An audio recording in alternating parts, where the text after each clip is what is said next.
Good morning, children. Welcome to our politics class.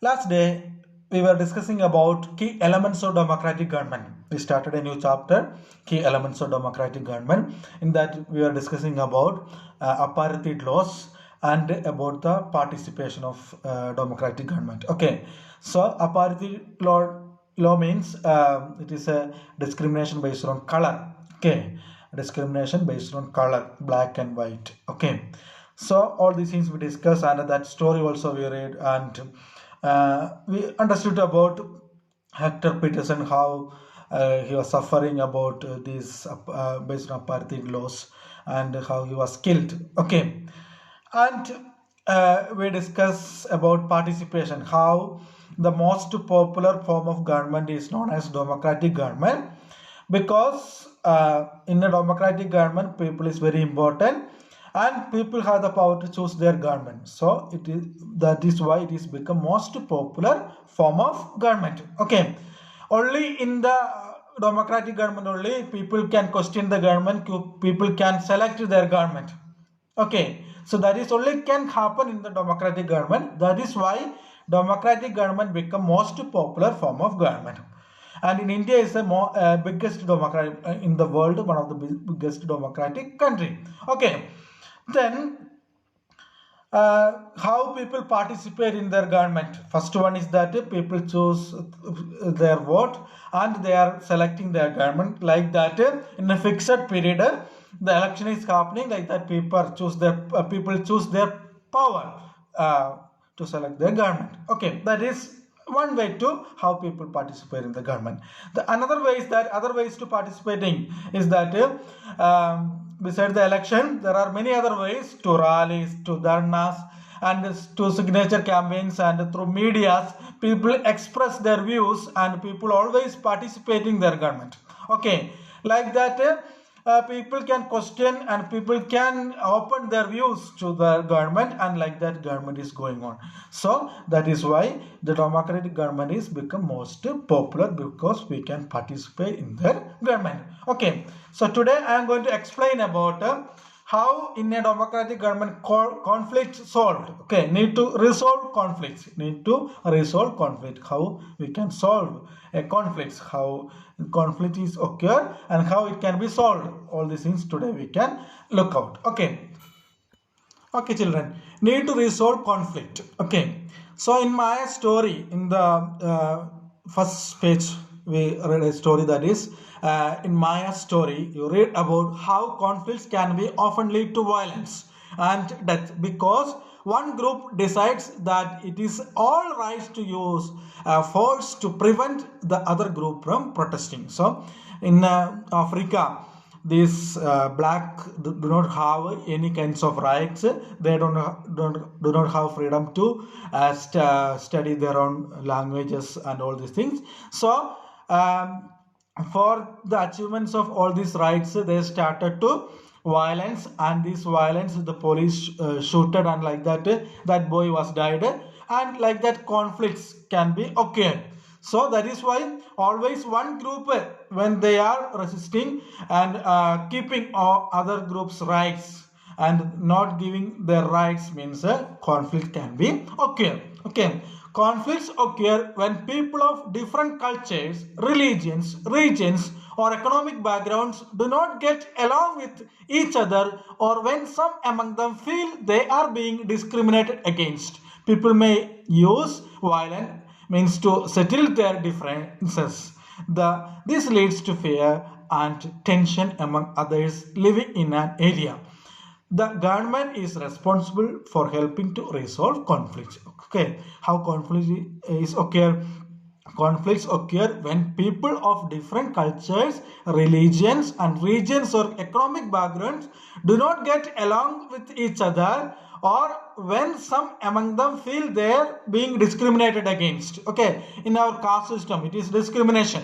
Okay, so otherwise based on religion, the major religion Hinduism and other minority religions are there.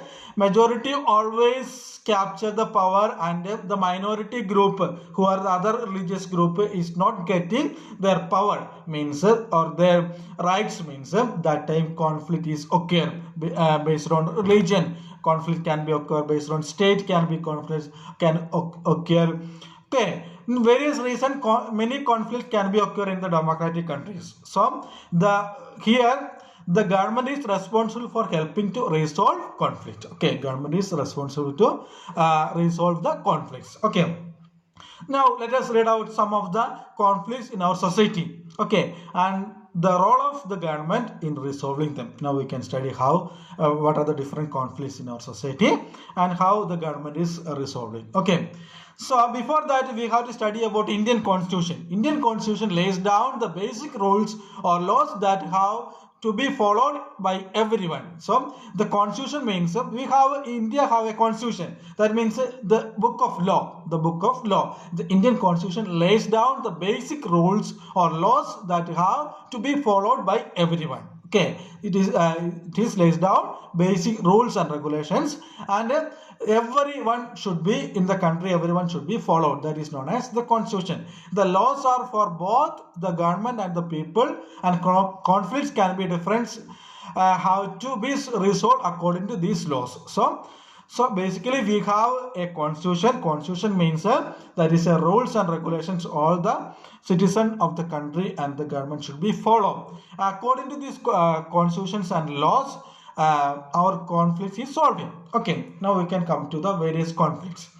Then religious procession, religious conflict. At first step, religious processions and celebration can be sometimes lead to conflicts. Okay, for example, the route a procession takes may lead to a conflict. The government, particularly the police, play an important role in getting representatives of concerned communities to meet and try and arrive at solution. So in the religious procession is happening, maybe in the Christian procession or Muslim procession is happening, that time what is happening, the other community, religious community can be make a problem. Okay, so that time the always police should be vigilant. How government is solving this problem?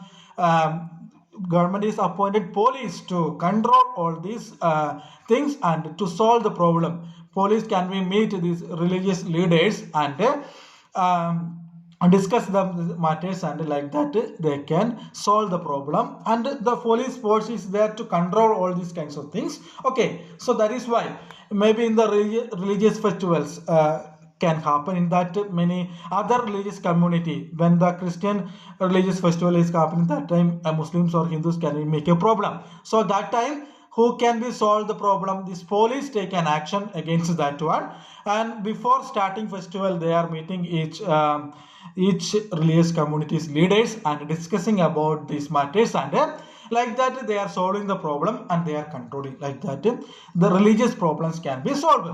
Then another one important problem is that between state, okay, Kerala and Tamil Nadu, Kerala and Karnataka, or Karnataka and Tamil Nadu, like that problem can be there. Many issues, okay, many issues there between state. Okay, so that also can be solved. Okay, reverse in state, maybe we can discuss about one example of rivers. Okay, rivers too can be become a source of conflict between states.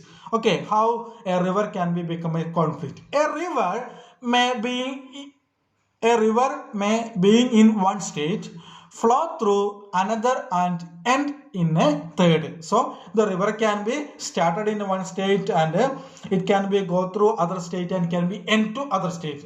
Okay, maybe like that the rivers ending like it is flow through like that. Okay, so the rivers can be become a source of conflict. A river may being in a one state, flow through another and end in third. Okay, the sharing of river water between different states that the river goes through, it's becoming an issue of conflict. For example, you may have heard about the Kaveri water dispute between Karnataka and Tamil Nadu. The water stored in Krishnaraja Sagar Dam in Karnataka is used for irrigation a number of districts and for meeting in the needs of the city of Bangalore. The water stored in Mettur Dam in Tamil Nadu is used for crops grown in the delta region of the state. A conflict arises because both the dams are on the same river. The downstream dam in Tamil Nadu can only be filled up if water is released from the upper stream located in Karnataka. Therefore, both states can't get as much water as they need for people in their states.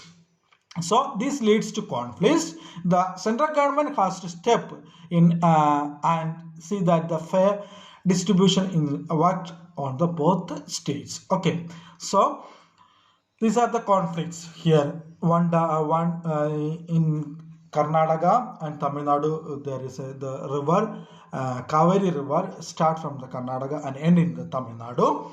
And what is happening?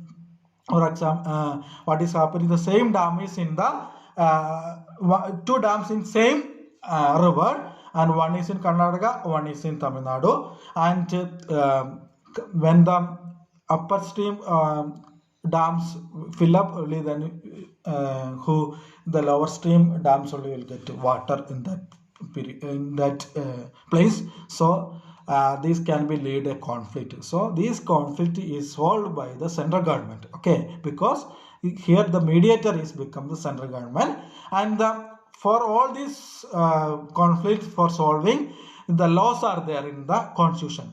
In the constitution, there is laws for solving these problems. So like that, many problems are there. These problems are solved by the central government based on the laws which is laid in the constitution.